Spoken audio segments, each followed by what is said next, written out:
The Lost World by Sir Arthur Conan Doyle, narrated by Robert Moreno. The Lost World by Sir Arthur Conan Doyle. I have wrought my simple plan, if I give 1 hour of joy to the boy who's half a man, or the man who's half a boy. Foreword.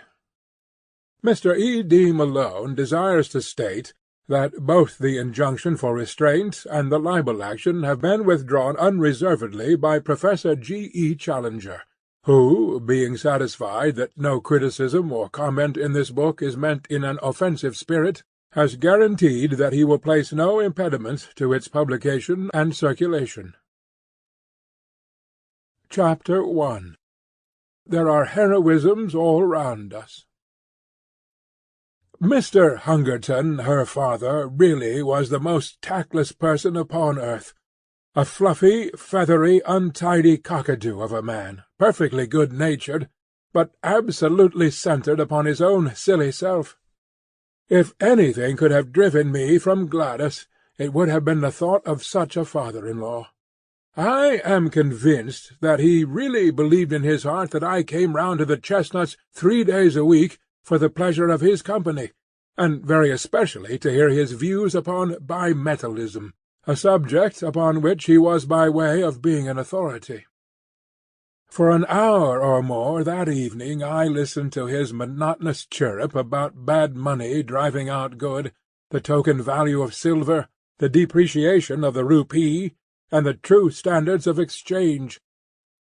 "Suppose," he cried with feeble violence, "that all the debts in the world were called up simultaneously, and immediate payment insisted upon. What, under our present conditions, would happen then?" I gave the self-evident answer that I should be a ruined man, upon which he jumped from his chair, reproved me for my habitual levity, which made it impossible for him to discuss any reasonable subject in my presence, and bounced off out of the room to dress for a Masonic meeting. At last I was alone with Gladys, and the moment of fate had come.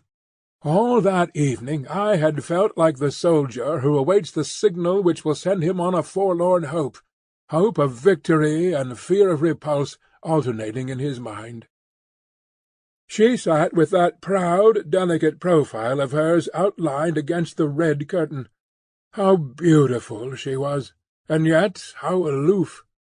We had been friends, quite good friends, but never could I get beyond the same comradeship which I might have established with one of my— Sample complete. Ready to continue?